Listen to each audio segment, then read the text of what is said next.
This is the Hidden Killers podcast with Tony Brueski, featuring retired FBI Special Agent Jennifer Coffindaffer. Frankie and Jody Hildebrandt, they are finally facing the music sentencing coming down 1 to 15 years for each of them on 4 different counts, 4 consecutive counts. So it could be anywhere from 4 to 60 years that they will be spending behind bars. Ultimately, that's going to be up to a parole board. Here to discuss, Jennifer Coffindaffer, retired FBI Special Agent. Thoughts on this? Is this the fair punishment for the horrible acts that we now are aware of what they did and what they've admitted to? Well, what I like about this is that they have made the sentences consecutive. Mm-hmm. Usually sentences are concurrent, meaning whatever you get sentenced to, if you get 5 of them, they just are all on top of one another, meaning there's whatever the initial sentence is what they do. In this case, we do have concurrent sentencing. So for each count, no matter how much they get, it's going to be, added to. Mm-hmm. So I was happy to see that, and I was happy to see the 60-year exposure. With the fact that both of these were sentenced to the same sentence, do you think that was fair? Do you think that was just? Was that the right thing to do? Were both of these completely equally accountable for the actions that took place against these kids? No. I think the mother, Franke, should be held to a higher standard of having to care for the children. Yes, the acts were the same. They were both complicit in what they did, but Franke was the mother. Mm-hmm. So from that standpoint, I would have given her maybe a bigger hammer. Yeah, I mean, and it's interesting because some will argue and say, well, Jodi was more of the ringleader here, if you will. Life changed for Ruby once she found Jodi, and Jodi was the one who, with her psychological manipulation, brought them down that road.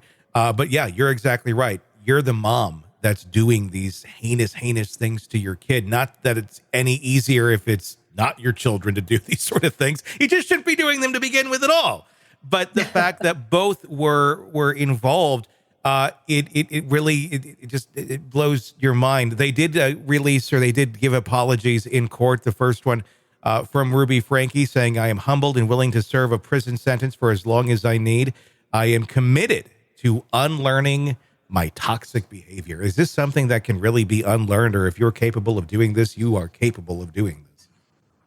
I think if you're capable, you're capable.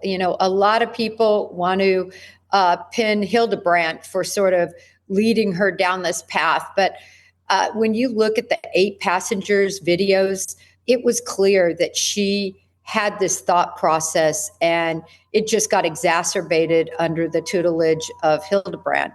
So I think anyone who is capable of handcuffing children, starving children, tying up children, forcing children to walk around with no shoes and heat until their feet are blistered and burned, and you're the mother, mm-hmm. so you don't even have that loving influx.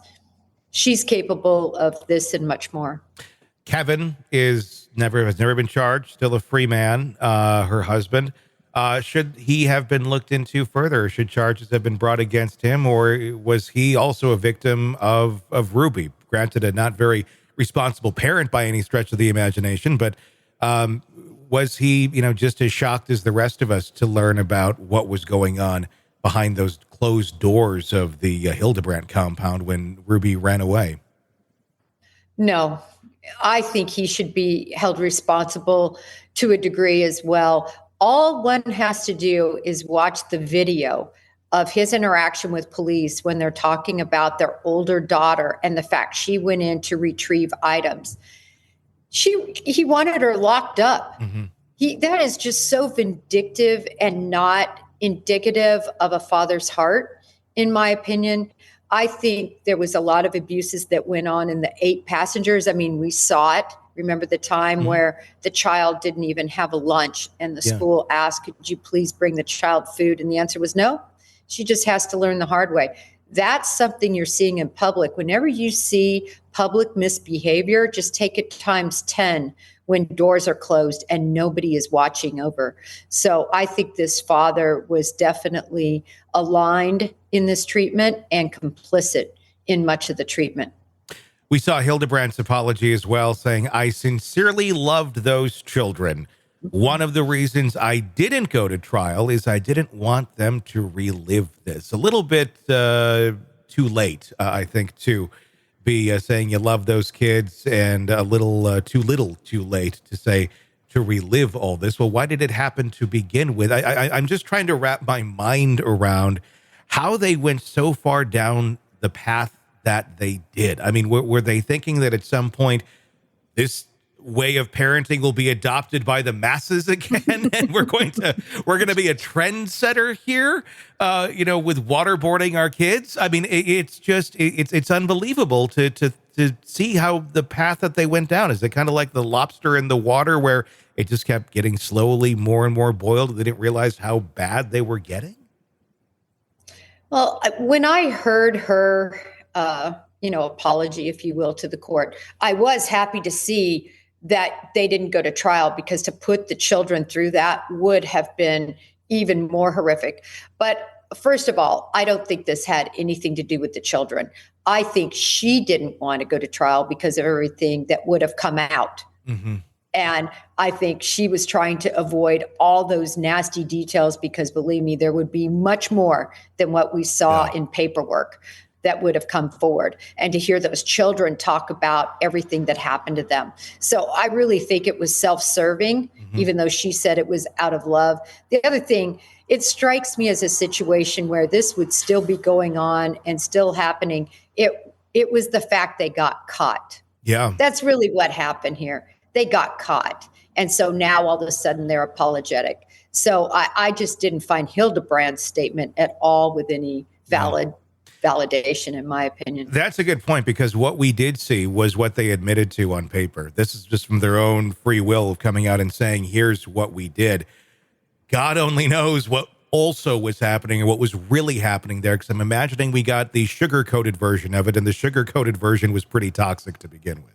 100%. Want to listen ad-free? Want advanced access to all of our interviews before anyone else?